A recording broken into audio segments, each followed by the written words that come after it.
আসসালামু আলাইকুম ভিউয়ার্স। আশা করি আপনারা সবাই ভালো আছেন। আমি আপনাদেরকে আজকে এমন একটা বিষয় নিয়ে আলোচনা করব যেটার জন্য অনেকে বিভিন্ন ভোগান্তির মধ্যে পড়ে থাকেন। আ বিভিন্ন সময় প্রয়োজন হয় বা তারপরেও কাজটা হয় না। সেটা হচ্ছে বিআরটি এর ড্রাইভিং লাইসেন্স আপনারা কিভাবে ঘরে বসে আবেদন করতে পারবেন এবং ঘরে বসেই আপনার বিআরটি এর ড্রাইভিং লাইসেন্স হাতে পাবেন। এজন্য আ আপনারা অনলাইনে মোবাইলের মাধ্যমে আবেদন করতে পারেন। অ্যা এইজন্য আপনাদের প্রথমত কিছু ডকুমেন্টসের প্রয়োজন হয়। সেই ডকুমেন্টস হচ্ছে যেমন মেডিকেল সার্টিফিকেটের স্ক্যান কপি লাগে। তো আপনারা রেজিস্টার্ড ডাক্তার কর্তৃক একটা মেডিকেল সার্টিফিকেট অনলাইন থেকে নিয়ে আপনার রেজিস্টার্ড ডাক্তার কর্তৃক সত্যায়িত করে নিয়ে আমি আ বে যে একটা একটা ভিডিও দেব, সেই ভিডিওতে কিভাবে পূরণ করতে হবে সেটা সেখান থেকে দেখে নিয়ে আপনারা নিজেই ফিল আপ করতে পারেন। ফিল আপ করে এটা সংযুক্তি করবেন। আর হচ্ছে আপনার শিক্ষাগত যোগ্যতার একটা স্ক্যান কপি সংযুক্ত করবেন। আর হচ্ছে একটা ছবি সংযুক্ত করবেন। আর আপনার সিগনেচার সংযুক্ত করবেন। তো এগুলো লাগবে। আর আমি প্রক্রিয়াটা দেখা দিচ্ছি যে আপনারা কিভাবে আবেদন করবেন। প্রাথমিক আবেদন হচ্ছে আপনারা শিক্ষানবিশ ড্রাইভিং লাইসেন্সের জন্য আবেদন করিবেন।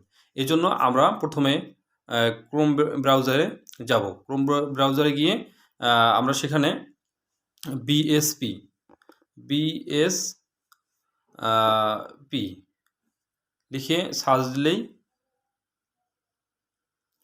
বিএসপি লিখে সার্চ দিলেই আপনারা এইরকম একটা ইন্টারফেস দেখতে পাবেন। তো এখানে দেখা যায় যে যেমন বিআরটিএ সেবা বাতায়ন, এখানে প্রবেশ করুন, নিবন্ধন করুন, আর ভাষা ইংলিশ বা আপনারা অন্য ভাষাও এটা দেখতে পারেন। তো এখানে নিবন্ধনের জন্য এখানে আপনারা যদি নিবন্ধন করা না থাকে, সেক্ষেত্রে নিবন্ধনের জন্য আপনারা জন্ম তারিখ, মাস আর বছর দিয়ে নিচে জাতীয় পরিচয়পত্র নাম্বার দিবেন।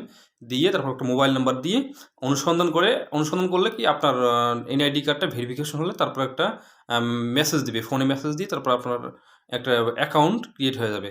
তারপর আপনার ওই অ্যাকাউন্টের আপনার হলো এনআইডি নাম্বার আর হলো আপনার জন্ম তারিখ দিয়ে আপনি প্রবেশ করতে পারবেন। তো যদি যেমন আমার একটা অ্যাকাউন্ট অলরেডি আছে, এজন্য যদি আপনি একজন নিবন্ধিত ইউজার হয়ে থাকেন তাহলে এখানে ক্লিক করুন। কারণ আমার নিবন্ধন করা আছে। তো এজন্য দেখা যায় যারা নিবন্ধন করা আছে এবং লগইন করা আছে তাদের ক্ষেত্রে আর নতুন করে লাগবে না। তো এজন্য দেখা যায় যে আমরা এখান থেকে প্রোফাইলটা দেখে নিতে পারি। যেমন প্রোফাইলটা দেখে নিতে পারি। যেমন এখানে যে যেমন আমাদের নিবন্ধন করা আছে, এখানে প্রোফাইলটা দেখা যায়। আ সে এ এছাড়া আ আপনারা ইচ্ছা করলে যে এখান থেকে দেখে নিতে পারেন যে কি সেবাগুলো পেতে পারেন। যেমন ড্রাইভিং লাইসেন্স সেবা পেতে পারেন, মোটরযান নিবন্ধন সেবা পেতে পারেন। তারপর রাইড শেয়ারিং, অ্যাপয়েন্টমেন্ট, বিভিন্ন ফি পরিশোধের বিবরণ আপনারা দেখে নিতে পারেন। তো এইজন্য প্রথমত মেইন টপিকসে যাচ্ছি যে আমরা কিভাবে ড্রাইভিং লাইসেন্সের আবেদন করব। তো আ ভিউয়ার্স, আপনারা যারা আমার চ্যানেলটি সাবস্ক্রাইব করেননি, আপনারা সাবস্ক্রাইব করে সাথে থাকবেন। বিভিন্ন ধরনের আ আ অনলাইন অ্যাপ্লিকেশন কিভাবে করতে হয়, আপনারা বিভিন্ন ডকুমেন্ট কিভাবে তৈরি করবেন, তো এজন্য আপনারা সবাই লাইক করবেন, কমেন্টস করবেন। কমেন্টস করে আমাকে জানাবেন যে আপনার কি ধরনের আ সেবা প্রয়োজন, যে কি ধরনের আপনার আপনার বিভিন্ন ডকুমেন্ট প্রয়োজন আপনারা জানাবেন আমাকে। সেই বিষয় নিয়ে আমি ভিডিও করব। তো এখন আ চলে যাই আমরা ড্রাইভিং লাইসেন্সের আবেদন কিভাবে করব। তো এজন্য আমরা ড্রাইভিং লাইসেন্স হোম, তারপর ড্রাইভিং লাইসেন্স এখানে আমরা ক্লিক করে তারপর ড্রাইভিং লাইসেন্স আবেদন করুন। এখানে আমরা ক্লিক করব। ক্লিক করে এখানে একটা ইন্টারফেস দেখতে পাবো। সেখানে লেখা আছে যে আপনার এখানে কি লাগবে। যেমন আবেদনকারীর ছবি লাগবে। ১৫০ কেবি আপনার ইমেজ সাইজ করে নিতে পারেন। তারপরে রেজিস্টার্ড ডাক্তার কর্তৃক মেডিকেল সার্টিফিকেট সর্বোচ্চ ৬০০ কেবি। আর মেডিকেল সার্টিফিকেট ফর্মের জন্য ক্লিক করুন। এখানে ক্লিক করে আপনার একটা মেডিকেল সার্টিফিকেট অ্যা ব্যা ব্ল্যাংক ফর্ম পেতে পারেন। তো আমি আপনাকে ক্লিক করে দেখাচ্ছি। অলরেডি ডাউনলোড হয়ে গেছে। এখানে আপনাকে ওপেন করে দেখাচ্ছি যে এইরকম একটা মেডিকেল সার্টিফিকেট আপনাকে ফিল আপ করতে হবে। এই মেডিকেল সার্টিফিকেট ফিল আপ নিয়ে আমি অন্য একটা ভিডিও বানাবো। সেটার মধ্যে আপনি দেখে নিতে পারবেন। তারপরে আপনারা আ এখানে নিচে দেখেন যে এখানে ইউটিলিটি বিলের স্ক্যান কপি। ইউটিলিটি বিলের স্ক্যান হচ্ছে বিদ্যুৎ বিলের একটা স্ক্যান কপি এখানে সংযুক্ত করবেন। আর শিক্ষাগত যোগ্যতার একটা স্ক্যান কপি সংযুক্ত করবেন। তারপর হচ্ছে আপনার হলো এনআইডি কার্ড বা তারপর স্মার্ট কার্ডের ড্রাইভিং লাইসেন্সে আবেদন করা যাবে বা একটি ইউজার দিয়ে। যখন আমরা যে আপনার এনআইডি কার্ড দিয়ে আপনি আবেদন করবেন, সেই এনআইডি কার্ড এবং জন্ম তারিখ দিয়ে আপনি কিন্তু অ্যাকাউন্টে ক্রিয়েট করবেন। তারপর কিন্তু আপনি ওই অ্যাকাউন্টের মাধ্যমেই আপনি আ আবেদন করতে পারবেন। যেমন আগের যে ওয়েবসাইটটা ছিল সেখানে আমরা একটি ইউজার দিয়ে আমরা ইচ্ছে করলে একাধিক অ্যাকাউন্ট আবেদন করতে পারতাম। কিন্তু এখন নিয়মটা চেঞ্জ করছে যে একটি মানে যে ইউজার দিয়ে আপনার অ্যাকাউন্ট খুলতে হবে, সেই ইউজার দিয়ে আবার আপনাদের অ্যাপ্লিকেশন করতে হবে। তারপরে ইউজার প্রোফাইলের বিভাগ, জেলা ও থানা অবশ্যই পূরণ থাকতে হবে। তারপরে ইউজার প্রোফাইল থানার উপর ভিত্তি করে স্মার্ট কার্ডের আবেদনটি সংশ্লিষ্ট বিআরটিএ সার্কেল অফিসের আওতাধীন হবে। অর্থাৎ যে আপনার যে ঠিকানা দেয়া থাকবে, সেই ঠিকানার উপর ভিত্তি করে আপনার হচ্ছে সার্কেল অফিসের আওতাধীন হবে। তারপর সংশ্লিষ্ট BRTA circle office smart driving licence আবেদনটি করা না গেলে ড্রাইভিং লাইসেন্স মেনু থেকে শিক্ষানবিশ ড্রাইভিং লাইসেন্সের জন্য আবেদন করতে পারবে। তারপর অনলাইনে আবেদন দাখিলের সময় ভুয়া তথ্য প্রদান করা হলে তার স্মার্ট ড্রাইভিং লাইসেন্স বাতিল সহ তার বিরুদ্ধে আইনানুগ ব্যবস্থা গ্রহণ করা হবে। অর্থাৎ কখনো কোনো ভুয়া তথ্য দেয়া যাবে না। ভুয়া তথ্য দিলে সেটা কোনো না কোনোভাবে সেটা ভুয়া বলে প্রমাণিত হবে, তাহলে কিন্তু আইনানুগ ব্যবস্থা গ্রহণ করতে পারবে। তো এখানে আসি আমি সম্মত, এখানে আমরা ক্লিক করব। এখানে ক্লিক করলে আমরা যে ৫টি ধাপ দেখতে পাচ্ছি, যে প্রথমে কি জাতীয় পরিচয়পত্র এর তথ্য হালনাগাদ, তারপর হচ্ছে যে ড্রাইভিং লাইসেন্স এর তথ্য, আবেদনকারীর প্রাথমিক তথ্য, ঠিকানা ও যোগাযোগের তথ্য, তারপর সংযুক্তি ও স্মার্ট কার্ড বিতরণের তথ্য। তো এইরকম স্টেপগুলো আগে ছিল না, এখন এটা আপডেট করছে যে আপনারা একইবারে আবেদন করে দেখা যায় সব একই দিনে বিআরটিতে গিয়ে আপনার ফিঙ্গারপ্রিন্ট, তারপরে হলো পরীক্ষা, তারপরে আপনার লিখিত পরীক্ষা, ভাইভা পরীক্ষা, তারপর ফিল্ড টেস্ট সবগুলো দিয়ে আসলে আর দ্বিতীয়বার যাওয়া লাগবে না। তো এজন্য দেখা যায় যে আপনাদের আগে যে আপনারা বিভিন্ন ধরনের লোকজনের মাধ্যমে টাকা দিছেন, এগুলো লাগবে না। এখন শুধু ব্যাংক ড্রাফটের মাধ্যমে নির্দিষ্ট ফি প্রদানের মাধ্যমে আপনারা এই কাজটি সহজেই করতে পারবেন। তো এজন্য জাতীয় পরিচয়পত্র নম্বর, অর্থাৎ যেটা আপনারা আগে দিয়ে অ্যাকাউন্টে নিবন্ধন করছেন, ওই জাতীয় পরিচয়পত্র নম্বর এবং জন্ম তারিখ এখানে শো করবে। তো এক্ষেত্রে দেখা যায় যে যেমন এখানে শো করতেছে, তো এক্ষেত্রে দেখা যায় যে আপনার নেক্সটে ক্লিক করতে হবে। নেক্সটে ক্লিক করলে আপনার হলো এখন হচ্ছে ড্রাইভিং লাইসেন্সের ভাষা। আপনার ড্রাইভিং লাইসেন্সের ভাষা কী নেবেন সেইটা দিতে হবে। যদি স্মার্ট কার্ডটা হলো তাহলে তো বর্তমানে হচ্ছে ইংলিশ ভাষা, ইংলিশ ছাড়া বাংলা নাই। তা আগে যেমন বাংলাও করতে পারতেন, ইংরেজি করতে পারেন, এখন ইংরেজি ভাষা। তারপরে আবেদনের ধরন, আবেদনের ধরন হচ্ছে learner with smart driving licence, অর্থাৎ দুইটা একবারে, learner with smart driving licence দুইটা একবারে আবেদন করা হচ্ছে। তো এজন্য দেখা যায় যে আগে যেমন লার্নারের জন্য আবেদন, তারপর আবার ড্রাইভিং লাইসেন্সের জন্য আবেদন, কিন্তু এখন যে এটা খুব একটা ইজি করেছে যে দুইটা একসঙ্গে আবেদন করলে কাজটা দ্রুত হয়ে যায়। তারপরে আপনার ড্রাইভিং লাইসেন্সের ধরনটা কী হবে? আপনি প্রফেশনাল, আপনি যদি কোনো চাকরি করেন, যে ড্রাইভিংয়ের চাকরি করেন, সেক্ষেত্রে আপনি প্রফেশনাল ড্রাইভিং লাইসেন্স করবেন। আর যদি আপনি প্রাইভেট অর্থাৎ ব্যক্তিগত গাড়ি আপনি চালান, সেক্ষেত্রে আপনি হচ্ছে নন প্রফেশনাল অর্থাৎ অপেশাদার। নন প্রফেশনাল, অপেশাদার আর প্রফেশনাল আছে পেশাদার। তো আপনি হচ্ছে যদি ব্যক্তিগত হয় সেটা নন প্রফেশনাল সিলেক্ট করবেন। তারপর আবেদনকারীর ধরন, আপনার কি আসলে ধরন হচ্ছে জেনারেল পারসন দিয়ে দিবেন, শুধু এটাই আছে। তারপরে আছে মোটরযানের শ্রেণী, আপনি যদি শুধু মোটরসাইকেলের জন্য করেন তাহলে মোটরসাইকেলটা টিক দিয়ে রাখবেন। আপনি যদি লাইট সহ করেন, যে লাইটের ড্রাইভিং করবেন, সেক্ষেত্রে আপনারা লাইটও দিতে পারেন, একসঙ্গে দুইটাও দিতে পারেন। তারপর আপনার নেক্সট বাটনে ক্লিক করবেন। নেক্সট বাটনে ক্লিক করে দেখা যায় সেভ সাকসেসফুলি, মানে ওই স্টেপটা সেভ সাকসেসফুলি হলো এটা দেখাবে।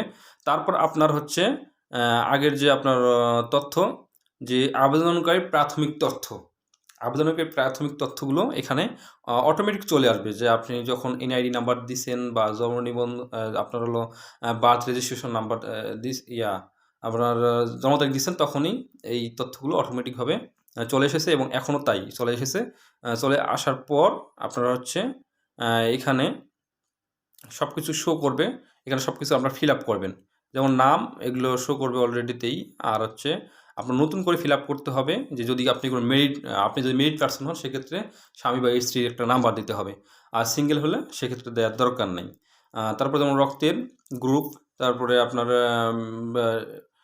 মেল না ফিমেল এটা আপনি সিলেক্ট করে দেবেন। মেল না ফিমেল এটা আপনি সিলেক্ট করে দেবেন। তারপর হচ্ছে শিক্ষাগত যোগ্যতা আপনি সিলেক্ট করে দেবেন। আপনি কি আসলে শিক্ষাগত যোগ্যতা কতদূর? জেএসসি, এসএসসি বা হচ্ছে এইচএসসি বা মাস্টার্স এরকম শিক্ষাগত যোগ্যতা আপনি সিলেক্ট করে দিবেন। দেওয়ার পরে আপনার হলো পেশা কী করেন? যে এখানে অনেক পেশা আছে অবশ্য। আপনারা যেটা করেন সেটা দিতে পারেন। যেমন হচ্ছে আপনার হলো অনেক পেশা আছে। আপনারা যেটা করেন সেটা দিবেন। যেমন যদি কেউ প্রাইভেট জব করেন তাহলে প্রাইভেট সার্ভিস দিতে পারেন। তারপর হচ্ছে দ্বৈত নাগরিকতা যদি আপনার দ্বৈত নাগরিকতা বলতে বিভিন্ন যেমন বিভিন্ন লোক আছে যারা বাংলাদেশের নাগরিকতা আছে, আবার দেখা যায় বিদেশের যেকোনো রাষ্ট্রের নাগরিকতা, সেক্ষেত্রে হ্যাঁ দিবেন। আর না হলে না দিবেন। তারপর আপনারা নেক্সটে ক্লিক করবেন। নেক্সটে ক্লিক করার পর তারপরে আছে আবার ওইটা ওকে দেখাবে। ওকে দেখানোর পর তারপর এখানে আপনার কিছু তথ্য হচ্ছে, এখনকার তথ্য হচ্ছে ঠিকানা ও যোগাযোগের তথ্য। এই তথ্যটা আপনার পূরণের সময় অবশ্যই আপনার হচ্ছে প্রথমে একটা মোবাইল নাম্বার দেবেন। তারপর হচ্ছে আপনার ইমেইল নাম্বার থাকবে। এটা আপনার অটোমেটিক যখন নিবন্ধন করছেন তখন সেটা থেকে চলে আসবে। তারপরে জরুরি যোগাযোগের ক্ষেত্রে আপনার ভাইয়ের বা বাবা বা মায়ের নাম্বার দিতে পারেন বা নাম দিয়ে দিবেন। তারপরে স্থায়ী ঠিকানা। স্থায়ী ঠিকানা আপনার অটোমেটিক আইডি কার্ড থেকেই চলে আসবে। ওটা দেয়া লাগবে না। তারপর হচ্ছে বিস্তারিত ঠিকানা ইংরেজিতে। এখানে ইংরেজিতে আপনার আইডি কার্ড অনুযায়ী ঠিকানাটা দিয়ে দেবেন। আর হচ্ছে বর্তমান ঠিকানা, অর্থাৎ যদি আপনার বর্তমান ঠিকানা এবং স্থায়ী ঠিকানা একই হয় তাহলে হ্যাঁ দিবেন। আর হচ্ছে বর্তমান ঠিকানা হচ্ছে ইংরেজিতে দিয়ে দিবেন। যে বর্তমান ঠিকানাটা আপনার অনুযায়ী আপনার হচ্ছে এই সার্কেল অফিস ও ভেন্যুটা নির্ভর করবে। আপনি যে বর্তমান ঠিকানা যেখানে দেবেন তার সেই এলাকাটা যে সার্কেল অফিসের আন্ডারে আছে সেই অফিসের নাম অটোমেটিক এখানে চলে আসবে। তারপরে আপনার পরীক্ষার স্থানটাও চলে আসবে। পরীক্ষার স্থানটা আপনার ভিন্ন হতে পারে। যেমন এখানে ঢাকা ডিস্ট্রিক্ট দেখাচ্ছে, এখানে ঢাকা ডিস্ট্রিক্টে হচ্ছে ইকুরিয়া প্লাস হচ্ছে সাভার ২ টাই আছে। তো যেটা আপনাদের ওই সার্কেল অফিস অনুযায়ী যেটা আপনাদের সুবিধা হয় সেটা আপনারা দিতে পারেন। তারপরে নেক্সটে ক্লিক করবেন। নেক্সটে ক্লিক করার পর তারপরে আপনার যে পেজটা আসবে এই পেজের মধ্যে আপনার হচ্ছে যেমন মেডিকেল সার্টিফিকেট সংযুক্ত করুন। অর্থাৎ প্রথমে আমি যে পেজটা দেখাইলাম সেইটা যে ডাউনলোড করে দেখাইলাম ওইটাই মেডিকেল সার্টিফিকেট। ওইটা হচ্ছে রেজিস্টার্ড ডাক্তার কর্তৃক সত্যায়িত করে নিয়ে ফিল আপ করে তারপর আপনাকে সংযুক্ত করতে হবে। তারপর শিক্ষাগত যোগ্যতার সনদ সংযুক্ত করতে হবে। তারপর তৃতীয়ত হচ্ছে আপনার জাতীয় পরিচয়পত্র সংযুক্ত করতে হবে। এটা স্ক্যান করে অথবা আপনি ক্যামেরার সাহায্যে ছবি উঠায় এটা আপনারা সংযুক্ত করতে পারেন। তারপরে ইউটিলিটি বিলের বিদ্যুৎ বিলের একটা ফটোকপি সংযুক্ত করতে হবে।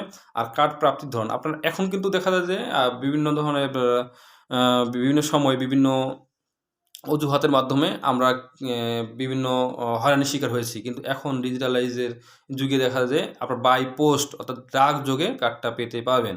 এজন্য দেখা যায় বাই পোস্ট ডাইরেক্ট দেয়া আছে, আপনারা ডাকযোগে কার্ড ডেলিভারি পাবেন। তো স্মার্ট কার্ড প্রাপ্তির ঠিকানা। স্মার্ট কার্ড প্রাপ্তির ঠিকানা ডাকযোগে, অর্থাৎ ডাকযোগে আপনি কোন ঠিকানায় কার্ডটি নেবেন সেইটা আপনি সিলেক্ট করে দেবেন এখানে। তো এক্ষেত্রে দেখা যায় যে আপনার যেমন ইংরেজিতে যেমন প্রেজেন্ট অ্যাড্রেস, বর্তমান অ্যাড্রেস নেবেন না আপনার পার্মানেন্ট অ্যাড্রেস নেবেন। তো নিশ্চয়ই আপনি বর্তমান অ্যাড্রেস নেবেন। বর্তমান যেখানে থাকেন আপনি সেই অ্যাড্রেসেই আপনি স্মার্ট কার্ড নেবেন। এজন্য আপনার প্রেজেন্ট অ্যাড্রেস সিলেক্ট করবেন। যখনই আপনি প্রেজেন্ট অ্যাড্রেস সিলেক্ট করবেন তাহলে আপনার প্রেজেন্ট অ্যাড্রেসটা অটোমেটিক চলে আসবে। তো যখনই চলে আসবে তখন ওই হিসেবে আপনার সব কিছু অটোমেটিক চলে আসবে। তারপর আপনার নেক্সট বাটনে ক্লিক করবেন।